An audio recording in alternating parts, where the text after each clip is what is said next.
t'as intérêt d'être actif sur la démo là parce que ça va pas durer longtemps. J'ai cru que t'allais faire ça. C'est bien. C'est bon? Salut à tous! Vidéo du jour. Aujourd'hui, c'est Guigui qui vous fait la démo. Il y a un cash-in, un cash-out. Vous savez, c'est une chose qu'on a à faire en début de WOD, en fin de WOD, mais pas au milieu. Le cash-in et le cash-out sont les mêmes. C'est 12 Devil Press One Arm en alterné. Guigui vous montre. Le Devil Press, c'est un burpee avec un snatch, avec un petit mouvement de swing avant de faire son snatch. Hein. Hop, pour garder son dos droit et avoir un mouvement qui est naturel. Voilà, c'est beau, c'est chouette. Il en a fait, du coup, vous avez vu, il en a fait deux. C'est un alterne et le premier bras gauche, le deuxième bras droit, ça sera à faire sur cash-in, cash-out à chaque fois. En alterné, bras droit, bras gauche. Entre les deux, vous avez 8 rounds à faire le plus vite possible de 12 dumbbell snatch, 12 toes to bar. Guigui, on pourra peut-être vous montrer les toes to bar. Tu peux? Non. Ah, t'abuses. Des dumbbell snatch, donc dumbbell snatch c'est en alterné aussi. Donc j'ai marqué 6 plus 6 entre parenthèses. Pourquoi? Parce que comme c'est en alterné, il y en a 12 au total. Vas-y, Guigui, on t'attend. Snatch. En alterné, donc on lâche la dumbbell sous le niveau des yeux pour la rattraper avec l'autre main, contact au sol avec les deux côtés de la dumbbell, bras tendu au-dessus de la tête, un dos droit sur chaque flexion, et c'est nickel ça, il a quasi presque fait 12. C'est pas trop mal. Après, 5 kg la dumbbell. Bah on a plus d'autres dumbbells. Ça va aller peut-être. En alterné, et donc voilà, 12 et 12 toes to bar. Alors 12 toes to bar, c'est pour ceux qui ont une barre de traction chez eux, une barre de gym, qui peuvent faire des toes to bar. 12 toes to bar, ça reste quand même un gros nombre de reps. Si jamais vous avez besoin d'adapter et de mettre moins de reps que ça, allez-y. L'idéal, c'est de pouvoir faire cette série-là en deux sets maximum. On peut faire 8 et 4 par exemple, mais jamais plus. Si vous êtes obligé de briquer 2 fois et de faire 3 sets ou plus, on n'est pas bon, il faut réduire le nombre de reps. D'accord? À la place des toes to bar, comment on adapte? On fait des sit-ups, des V-ups, des tuck-ups. Tu choisis celui que tu veux, Guigui, et tu le montres. Ils savent faire. Hein. Il va faire le tuck-up. Alors, il nous montre les ah V-ups. non. Voilà, les V-ups de Guigui, un départ en position de holo avec le bassin plaqué au sol, les épaules ne touchent pas le sol. Et c'est bon, c'est chouette, hein, c'est synchrone, nickel. Parfait. Un vrai gymnaste. Un vrai gymnaste.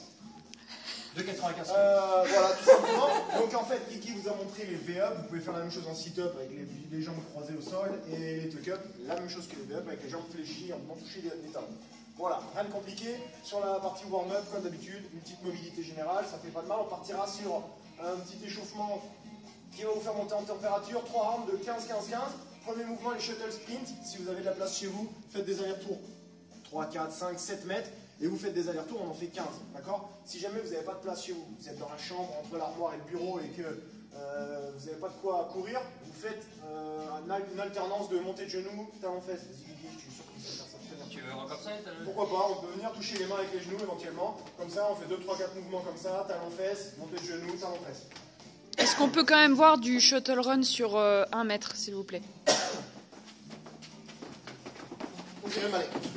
Voilà, c'est pas mal. Ok, ça se fait voilà, quoi? Shuttle run, donc en fait le shuttle sprint, shuttle run, vous savez ce que c'est des allers-retours le plus rapidement possible. On peut venir faire contact au sol avec la main à chaque fois, mais on n'est pas obligé de le faire, vous faites des allers-retours rapidement. D'accord? Mountain climber, Guigui, je sais que ça adore ça, donc tu fais ça très bien. Mountain climber, on pousse dans le sol pour avoir les bras bien tendus, le haut du dos bien voûté, et on va venir ici toucher entre guillemets les coudes avec les genoux, alternativement. Donc là, ça c'est parfait, merci Guigui. Et on fera ensuite des demi-squats jump. Donc en gros, c'est pas un squat en flexion complète, c'est juste une petite flexion et un jump. Là, il descend presque trop bas. Il descend presque trop bas, c'est juste voilà, une petite flexion, voilà. C'est très rapide. On n'est pas obligé de faire le jump aussi haut. Guigui, il est très très performant, donc ça voilà. Mais, et maintenant qu'il arrive à casser la parallèle, il faut qu'il le montre. Je fais les sauts de sprint. Voilà, là ça c'est suffisant, c'est ce que je veux. D'accord? C'est ce que je veux pour l'échauffement. Merci. Très bien. Ça, c'était la première partie. Deuxième partie, on part sur 3 rounds. La même chose, sauf qu'on réduit le nombre de reps. On part sur un 10-10-10. Premier mouvement, Turkish sit-up. Guigui va vous montrer, il adore ça. Vous pouvez le faire aussi avec un kettlebell si vous avez ça chez vous. Sinon, avec la dumbbell.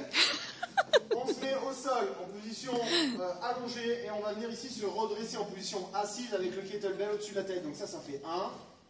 Ça fait 2. Dans l'idéal, on se force à ne pas décoller les talons du sol, à garder toujours ses jambes tendues.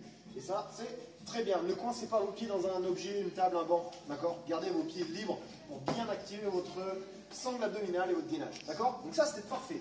Deuxième mouvement, les deadlifts one arm. On peut éventuellement les faire au milieu des jambes. Les deadlifts, sauf si tu préfères les faire à l'extérieur. Ça préparera un petit peu pour le WOD. Ouais. Deadlift one arm. Donc avec le dos bien droit, les fesses assez hautes, on recule les fesses vers l'arrière, le poids dans les talons. On vient toucher le sol, les épaules ne plongent, votre épaule ne va pas trop plonger vers le bas. Ça, c'est pas bon, j'aime pas. D'accord? Je préférais que vous fassiez avec le dos droit, les épaules alignées aux hanches. D'accord? Ok, très bien, merci Guigui. Le dernier, des down-up. Tu nous montres les down-up. Down-up. C'est un demi-burpee. En gros, c'est un burpee sans la pompe, sans le saut. Donc c'est quelque chose qui va très vite, il y a 10 reps à faire. Bam. Donc prenez pas les pieds dans la défoncé chaise. alors. Ouais. Hop. Voilà. Donc 10 turkey sit-up, 10 deadlift one arm et 10 down-up. On fait ça 3 fois. Ok, attention, ça va prendre du temps ça. Et on finit après par la suite avec 5-5-5, 3 rounds aussi. J'ai marqué max effort parce que le but c'est vraiment de mettre de l'intensité. Guigui, pas besoin de démontrer, c'est les dumbbell snatch, on a montré tout à l'heure, des toast to bar, donc ou adaptation, et des burpees. C'est mal marqué, hein. C'est marqué burpee. On dirait pas, mais c'est marqué burpee. 5 dumbbell snatch, 5 toast to bar, 5 burpees, 3 fois, le plus vite possible. Normalement après ça vous êtes prêt pour pouvoir faire votre WOD et mettre de l'intensité. Il n'y a pas de time cap sur le WOD du jour. Le but c'est de finir le WOD avec les 12 débuts press à la fin. Et donc, d'où l'intérêt de vraiment adapter soit les toast to bar, soit les snatch là, pour le poids, pour pouvoir quand même garder l'intensité et mettre du rythme et pas passer une demi-heure à faire tout ça. D'accord. Je vous souhaite une bonne journée. À 18h30 ce soir, le Zoom, ça sera avec moi. Et voilà. Ciao. Salut tout le monde. Merci.